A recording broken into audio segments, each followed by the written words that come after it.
Greetings world, we are Anonymous. A new bill has been introduced on the floor of the U.S. Senate that will allow the feds to seize people's Bitcoin accounts through civil asset forfeiture. The bill, entitled Combating Money Laundering, Terrorist Financing, and Counterfeiting Acts of 2017, is aimed at regulating and centralizing cryptocurrencies such as Bitcoin. These people are certifiably insane. Among the bill's sweeping provisions, the government aims to greatly extend its authority to seize your assets through civil asset forfeiture. Civil asset forfeiture rules allow the government to take whatever they want from you, without a trial or any due process. This new bill adds a laundry list of offenses for which they can legally seize your assets, all of which pertain to money laundering and other financial crimes. Here's the thing, though. They've also vastly expanded on the definition of such financial crimes, including failure to fill out a form if you happen to be transporting more than $10,000 worth of monetary instruments. Have too much cash? You'd better tell the government. If not, they're authorizing themselves in this bill to seize not just the money you didn't report, but all of your assets and bank accounts. They even go so far as to specifically name safety deposit boxes among the various assets that they can seize if you don't fill out the form. This is unbelievable on so many levels. It's crazy to begin with that these people are so consumed by the fact that someone has $10,000 in cash. But it's even crazier that they're threatening to take everything that you own merely for not filling out a piece of paper, without any due process whatsoever. Oh. And on top of civil asset forfeiture penalties, there are also criminal penalties.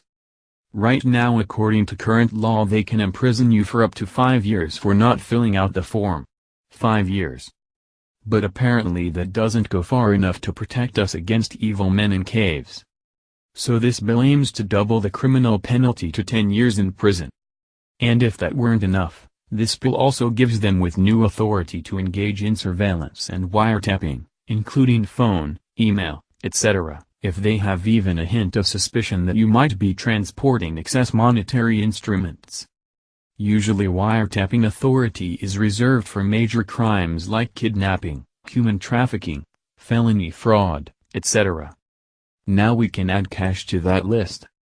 It's not just government spy agencies to worry about, either. Banks in the U.S. are already unpaid government spies, required by law to fill out suspicious activity reports on their customers. Then Congress started expanding those requirements to include other businesses and industries that might come into contact with cash. Stockbrokers, casinos, currency exchanges, precious metals dealers, pawnbrokers, the post office. According to the law, Section 5312 of U.S. Code Title 31, those industries are also required to spy on their customers for the government. But under this new bill, they want to forcibly recruit even more unpaid spies, including any business which issues or redeems anything that's prepaid. Prepaid credit cards, prepaid phones, prepaid retail gift cards, prepaid coupons. So, Amazon.com, which issues and redeems prepaid gift cards, will be required under this bill to file reports to the government. For that matter, TGI Fridays and Chuck E. Cheese will also become unpaid government spies since they both issue and redeem prepaid vouchers. Truly, these senators have figured out how to strike at the heart of ISIS. Further, their bill wants to pull any business which issues cryptocurrency under the anti-money laundering regulatory umbrella. Here's where these people demonstrate that they have no idea what they're talking about. No one issues Bitcoin. There's no Bitcoin central bank. There's no chairman of Bitcoin who decides on a whim to increase the supply. Bitcoin is created automatically, amounts that are predetermined by its code. Its software. So the Senate is essentially trying to force the Bitcoin core software to comply with money laundering regulations. How pathetically clueless. The bill also attempts to drop a major bomb on Bitcoin by including it in a list of monetary instruments that must be reported when entering or leaving the U.S.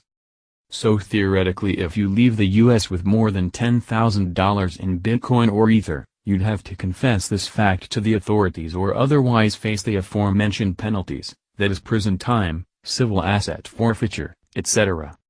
As smallgold.com's Louis Camrosino explains, the bill contains a provision that would require the Secretary of Homeland Security and the Commissioner of U.S. Customs and Border Protection to devise a border protection strategy to interdict and detect prepaid access devices, digital currencies, or other similar instruments, at border crossings and other ports of entry for the United States, including an assessment of infrastructure needed, emphasis added, to carry out this strategy.